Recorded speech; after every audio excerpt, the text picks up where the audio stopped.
What's your birthday? January 13th, 1926.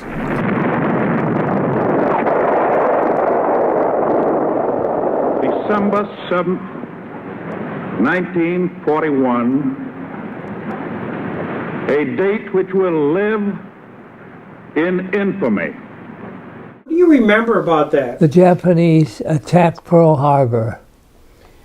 Do you remember, did your family have a reaction? Wow, did we? Remember Jim Roselli Okay. and Charlie Goodell. That's about it. What was Charlie Goodell like in your class? I don't really know. I know one thing. He wore a suit to class and he had his own automobile. Remember, his father was a doctor. No, I was drafted. I didn't want to go. Okay. You were drafted in '44. Where'd you go to boot camp? Daytona Beach. Okay.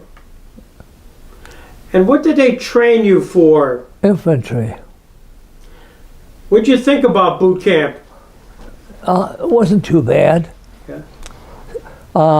They got me up at 4 o'clock in the morning for KP. Mm-hmm.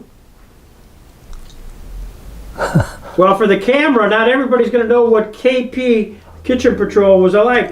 So, could you explain what you did? Kitchen police. Police, oh. And I had pancakes and maple syrup, and then I went back for more. There you go. Then after you got done with KP duty, then what was a normal day like in... Well, we got there at 4 o'clock in the morning. We had to peel a lot of potatoes, you know, with somebody else. And then we had to scrub the tables. And then after breakfast, the soldiers came in. And when they got through with breakfast, we had to scrub the table and peel some more potatoes. I took a train down to get on a troop ship. Mm-hmm.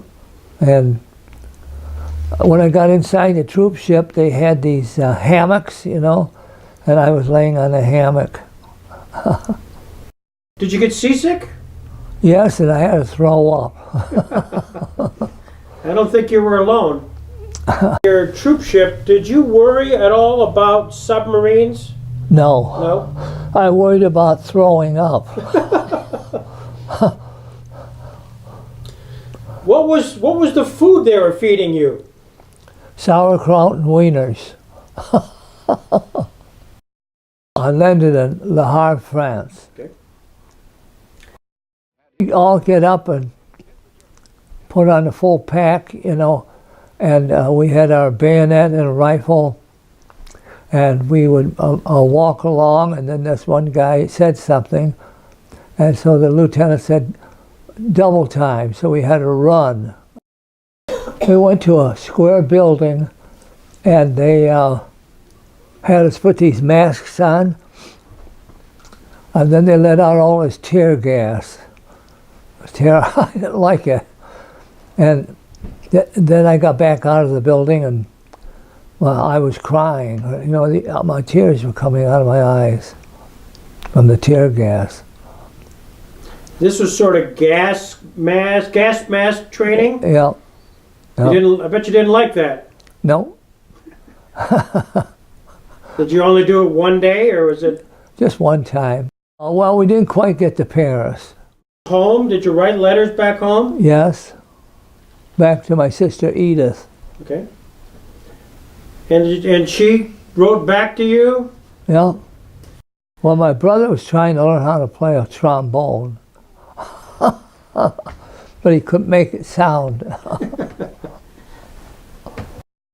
Do you remember seeing any German prisoners of war? Or? Well, I saw some when they brought them over here. They worked on the railroad. See, we had target practice, and I must have done pretty good because I became a sharpshooter. It's my company. And what does it say something on there? Yeah, Company 210C. When you came back from the war, was your family interested in knowing what you did? No, not really. They just were glad that I got back. What can a 250-pound gorilla sit?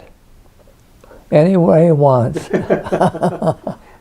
She and I went to the Winter Garden Theater.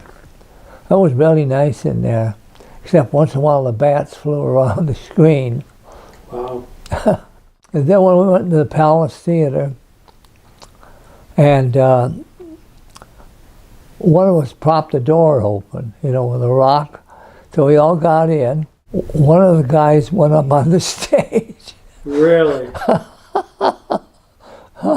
They shouldn't have. Carl Oreo went up on the stage, so they threw us all out the door. But we came back, and for 10 cents, you went to the Popeye Club, my sister Edith and her friend, and they had an amateur hour. And trying to think. And then they had prizes to give away. I don't remember. I think I got a quarter. Somebody got a nice bicycle. Really? And then we went upstairs, and I rolled some oranges down the aisle. That was not a good idea. Well, at first they had 10 cartoons, and then they had 2 B-class movies. And they had Dracula. That scared the life out of me. Well, this has been great. Thank you. Thank you. Thank you.